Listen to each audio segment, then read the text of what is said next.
What it is, what it does, what it do. It's your boy. We finally gonna talk about it. Lord of the Rings, Rings of Power, episode 8, season finale. Homie, if you didn't get excited off of this episode, your life must be pretty boring. But let's start here first. Now pull up, boom, hey.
What it does, what it do.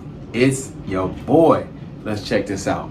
Before we get started, like, subscribe, share, comment, talk to your boy. Yo, this beginning track, this piece that we just looked at, this is how the episode began. This is what it all popped off with. The release of Balrog.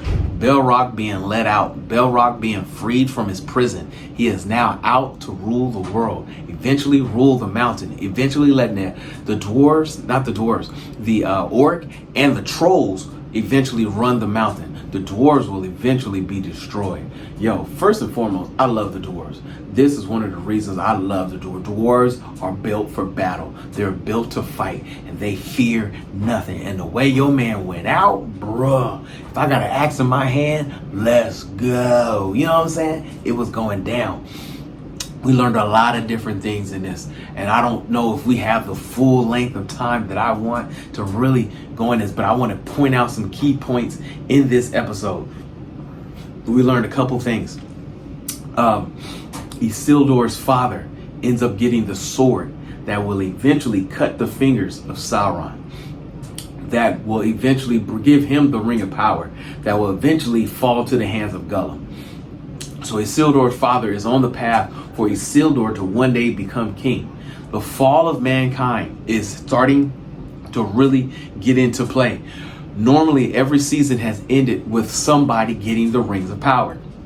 We did not fall into this piece because even the dwarves all don't have their rings. 7 go to dwarves, 3 to the elves, and 9 to the rings to the kings of men. Well, the kings of men are getting ready to come up on their rings, and somehow the dwarves are going to come up on their ring. The king, before he died, gave up his ring. So my question is the son going to pick up his father's ring and the other rings go to the other dwarves? Or when he falls, those dwarves come up on those rings? Dwarven kind goes into a phenomenal battle within their own ranks and races, and I'm hoping they actually show what happens. They don't just talk about it. Let's see it. Let's go into season 3 with the elves and the dwarves and mankind all fighting among themselves of who's going to have the rings. Now, as you can see, the elves, because Sauron did not physically touch these rings, he does not have full control and power over these rings. He did touch the rings that went to the dwarves, and his blood is in the rings that go to mankind, which is why the mankind, aka the ring race, are going to be one of the most powerful and one of the most deviant of all his creations. What else did we learn? We know that we said about the 2 powers of blasphemy play. The other sword, the sword of the ring wraith, is with that young man in that village. He's carrying that sword. Now the question is it the false king of man or that young man? One of them two are going to be the Witch King. They are going to be the one that's going to rule over the other ring wraiths and hold all power, which that battle comes into play. And I want to see who comes out on top with that. Also, Galadriel gets into a fight with Sauron. And as you can see, his full powers were in full effect. He can manipulate, he can transform, he can make himself look like anybody whose mind he has touched, he can transform into, because he has complete connection to everything that is going on there. But she ends up getting stabbed in the neck, and she is moving to the dark side, stabbed in the neck by his crown.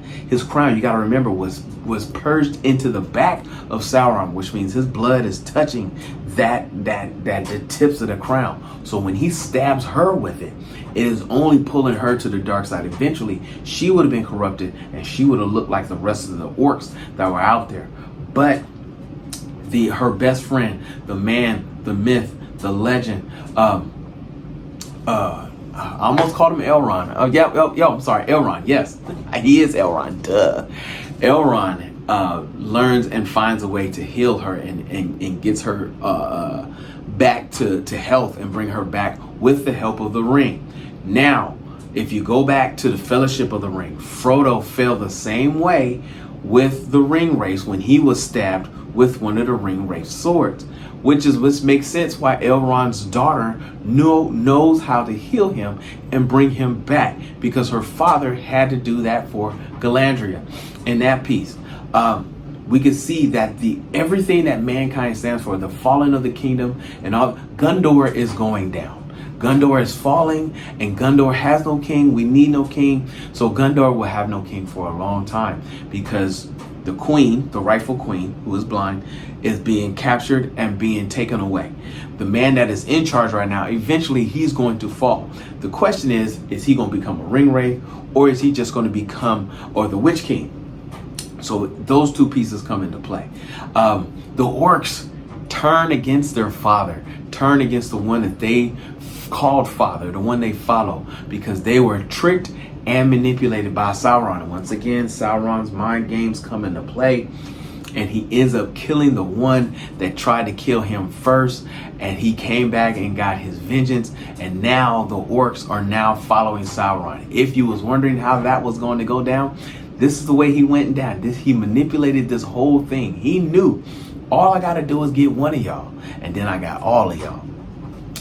What else went down in this particular faction? In this, Gandalf. Yes, your man is Gandalf. Gandalf the Grey. I'm pretty sure he becomes Gandalf the White later on, but this is all coming into play now. We've speculated that this would be Gandalf.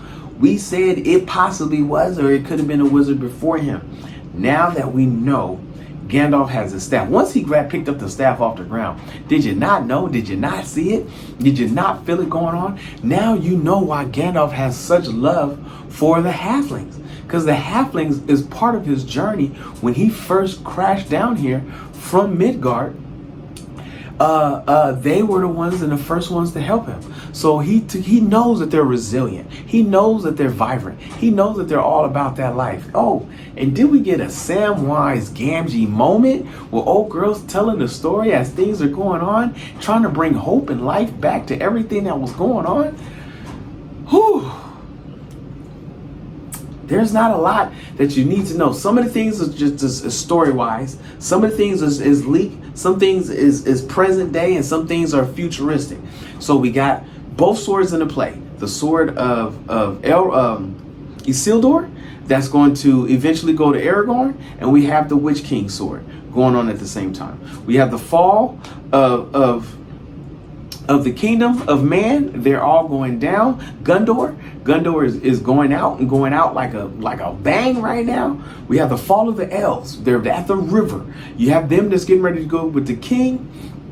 And this is where you get Rivendell from, because you see the river and everything. That's most likely where they're going to create their stronghold and their stand. And this is where Elrond will eventually build his own kingdom, and Galadriel will go off into the forest and do her own thing.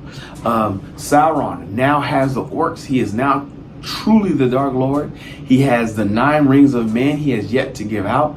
And we also know that the dwarves have their rings that have yet been given. The one king that had his ring that he was corrupted by, he has taken it off when he went to go fight Belrock. So the question is the son eventually going to follow his father, or does he fall and somebody else gathers the ring and they go out to the other dwarves? This is the cliffhanger. This is where we was left at. This is where we're going to be at. I don't know what else to say outside of stay tuned, because we got a little treat for some of y'all out there in this world.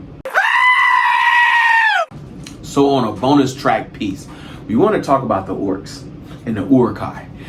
These are the creation. These are the most vile of beings. These are Sauron's most hated assassin. But for us to understand where they came from and why they called the man that they killed father, what is all that? So Morgoth, aka Sauron, you know, he's part of the higher beings. He is a powerful one. He is I guess a demigod, you can almost say. He's not a true god. He's a demigod. He's like one step below. But he gathered elves. He captured elves and tortured them to the point of corrupting them to the point of darkness, corrupted them to the point of desolation, until they grew dark and ugly and malice and hateful. And then they're evil, and the evil that they end up taking in, which was considered their sins, made them look the way they look. Now, the one that they call father, he was one of the ancient elves that was captured. Well, those elves pre-appropriated, you know what I'm saying, made some babies, and then those ones came out. So the more babies they had, the uglier they got. And when eventually you have the orcs. Well, in Lord of the Rings Fellowship Edition, you get the Uruk-hai. So what did Saruman, the other wizard that was down there in the evil world, the dark wizard, do? He took his orcs, murdered a lot of them, or took the ones that are already dead and planted them into the earth. Used the dark magic to bring the Uruk-hai.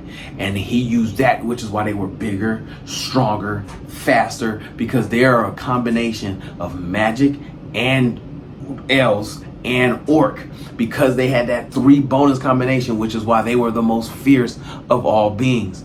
Eventually, the creation of trolls came about. That was just part of what the elvish god of the Lord of the Rings ended up creating after he made mankind, after he made elves, and after he made dwarves. He made trolls. But the orc, the Uruk-hai, and the first early dark elves were all based on the torture and mutilation from Sauron himself. When he corrupted the first elves, when he take those group of elves that he captured and tortured them, that is where our orcs and Uruk-hai come from. That's just a little elvish knowledge for you, just something for the people to know. And if you don't know, now you know. Because if you see your mans in the streets, hit them with the beats. Hit them with a jingle jangle, baby. Jingle jangle.